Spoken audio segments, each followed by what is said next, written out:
So this water is 26 degrees and the specific gravity is absolutely zero. So for native fish, we definitely want to raise the GH. That's the salty water, which will massively improve the fish's immune system and body slime.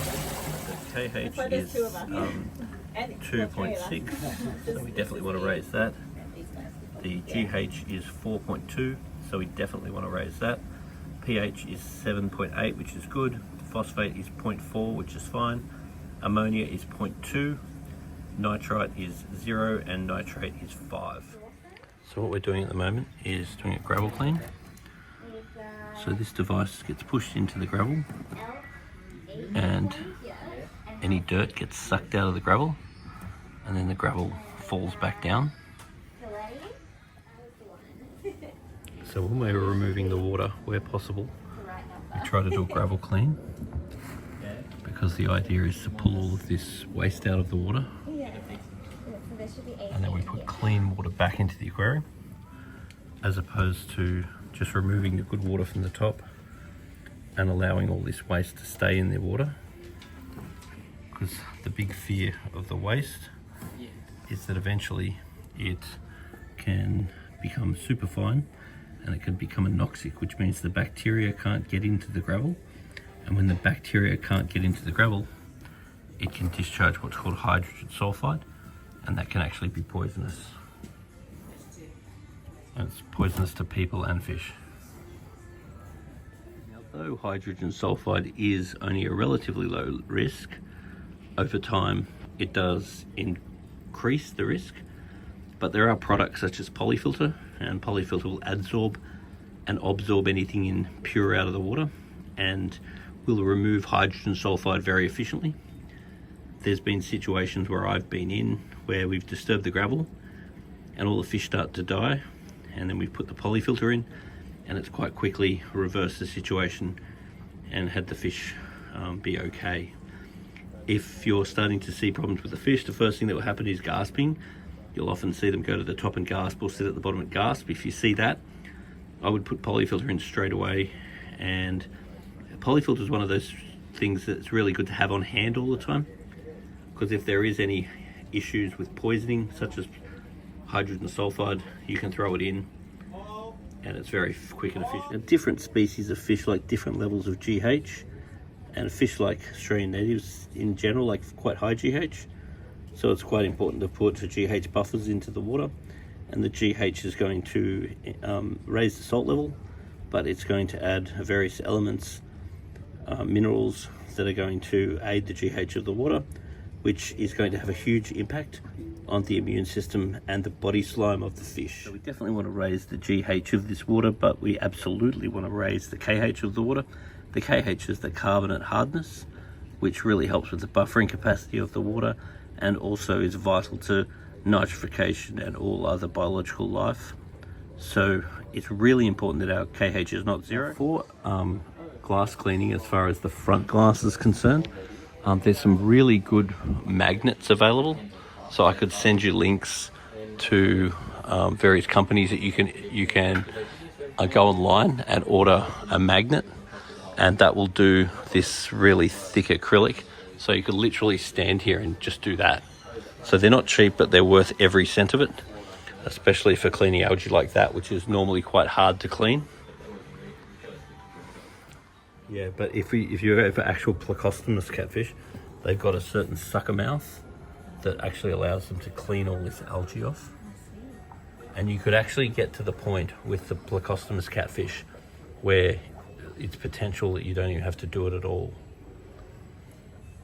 They need to be in warm water, so they're not appropriate for any of the outdoor ponds. But something like this tank, getting some Plecostomus catfish may be a permanent solution to algae without making a promise. So as far as algae is concerned, the environment is either going to be desirable for good bacteria to grow or desirable for algae to grow. So the more desirable the condition is for the good bacteria, the less algae you tend to get. So the higher your dissolved oxygen level, the higher your CO2 level, and the lower your nutrient level, the more good bacteria versus algae you'll get. If you look at the things that algae requires to grow, one is light. So the more light you have, the more algae you're likely to have. And then it's going to require various nutrients like phosphate and nitrate. So if you want to reduce your algae, you can reduce your phosphate and nitrate level, and that will reduce your algae. And then you try to make the environment more desirable for good bacteria over the algae, and then the nutrients that would normally be absorbed by the algae then get broken down by the good bacteria, because they actually compete with each other. So the more desirable the situation is for the good bacteria, the less algae you get. It's really important when you're changing water that you don't change too much at a time. So that's a quarter to a third is the maximum you ever want to change. Otherwise you can shock the fish. And just be aware that Sydney tap water adds chlorine and chloramine to a maximum minimum level. So you really want to make sure that when, particularly if you're doing larger water changes, you really need to be adding water ager. And if you don't add water ager, then there are various filters available that would help a little bit with chlorine removal.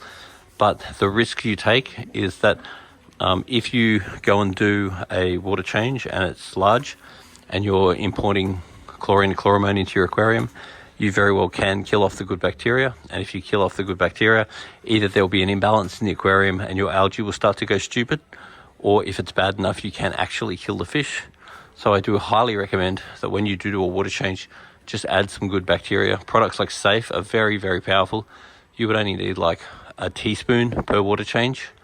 Also, if you're going to add the water directly to the aquarium, the safest thing is to dose the whole volume of the water every 5 centimeters. So you go up, then you add a bit of Safe, go up, add a bit of Safe, go up, add a bit of Safe. And that way there's only small amounts of chlorine going in at a time. Otherwise, if you can pre-treat the water, then that's the optimal situation. And just be aware that you can do the same thing a whole bunch of times and have absolutely no problem. But then you can do it one day when they've just dosed the chlorine, and then you can have a real problem. So it's just something to be aware of. So a quarter of a teaspoon of this product is going to treat over 1,200 litres of water. So if you add 1 single teaspoon to this aquarium, then it will actually treat the aquarium. Make sure that you're not getting chloramine and chlorine into the aquarium. The other thing is that if you use a 5 times dose, you'll detoxify ammonia and problems like that. So if you ever do have a problem and your fish are gasping and you're stressed, go and chuck 5 teaspoons of this in, and it will fix most problems temporarily. So it binds it up, it makes it harmless temporarily, and that gives you time to fix it. I might change the water. The parameters that I'm going to be interested in is the pH. The pH is something that's going to drop over time. So the KH is going to help resist the pH drop. So if my pH is dropping or my KH is dropping, I'll add KH, particularly with a water change. Now, the GH, I tend to use that when I am removing water from the aquarium, because the GH won't fall on its own. It tends to accumulate over time. So just keep an eye on the GH. If the GH gets too high, you do a water change without adding GH. If the GH is getting too low, then just add a little bit of extra GH. And I normally check on that per water change. In the aquarium, you're also going to get what's called accumulants. So accumulants are all the things that we can't really test and we don't really understand. So things like pheromones, phenols, and various other things that can have effects over a long period of time. Pheromones, phenols, and various other accumulants build up over time. Now, water changes will help to dilute them down, and products like Polyfilter are wonderful, because what the Polyfilter will do is adsorb and absorb anything impure out of the water. Over a period of time, this white pad will turn to black. Once it's black, you want to chuck it out and consider getting a new one. It's not something you have to run all the time, but it's a wonderful polisher to put in every now and then. And it will also change color according to what it's removing as a guide of what's been going on in the water. Sludge destroyer products can actually be very good too, because there's a lot of sludge that can build up on the bottom of an aquarium or a pond. And these products I do get very mixed feedback from. So this adds bacteria that physically eats the sludge. So normally the bacteria is going to break down gases and you're going to end up with a sludge. Whereas these bacteria, these tend to be more bacteria from mud as opposed to a normal aquatic bacteria. So they don't tend to last for that long. You put them in, they do their job, but they do tend to die off. So every quarter, or as you see sludge building, you can add these sorts of products, and you can find they're quite effective. But once again, all biological products tend to get mixed success, because it just depends on how the bacteria that this is helping to stimulate, how well it actually grows in that environment, and how much it actually likes eating the sludge that you've actually got. So they're really worth trying. They're just not something you make promises about.